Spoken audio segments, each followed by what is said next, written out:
I have nothing else to lose. So I might as well do something that makes me happy. Shortly after I was born, my parents actually immigrated to Canada. We were so poor, like they didn't have any money to pay for childcare at all. So it really made sense to leave me in the care of my grandparents. So one day when I was about 4.5, a stranger shows up at the door and he says, I'm your dad, and I'm here to take you to this new life in Canada where everything is better. I was adopted by my own biological parents at age 5. My parents didn't know who I was. They had no idea the person that I had grown to become. I wrote her like a 8-page letter, talking about my feelings as a child, talking about how I always felt inadequate, how I was constantly chasing their expectations of me and feeling like I was coming up short, and how ultimately through it all, now I understood, that where it came from wasn't this place of malice or evil or anything like that, but just of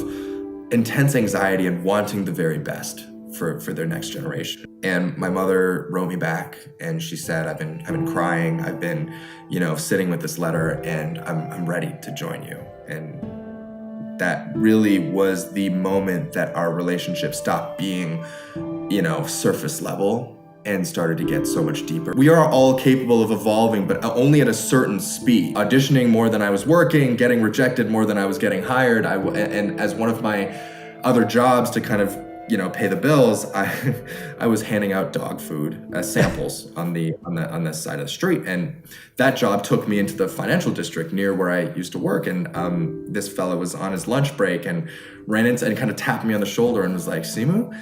And, he had been like promoted. I could tell by his suit that he was like, he's at least a manager. And I was handing out dog food. And that was a really hard moment for me. I had to come home and it was like a reevaluate all your life choice. When you give yourself permission to pursue your dreams, that is the moment that you can that your life begins. Right? It's when you stop being a spectator and you start being the man in the arena. The manifestation is not for anybody but yourself. Where I was mentally in my life, just spent a lot of my life being that guy that was petrified of judgment and of the opinions of others and of putting his true self out there.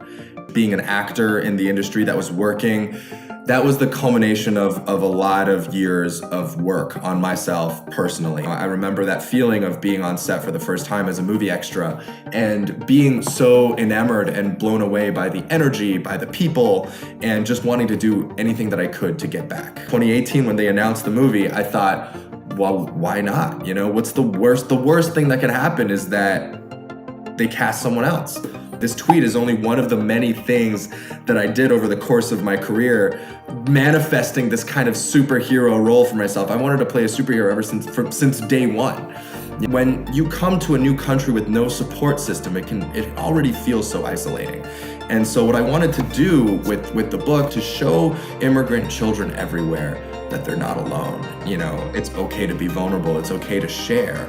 And there are millions and millions more stories just like this. And good things come to those who do.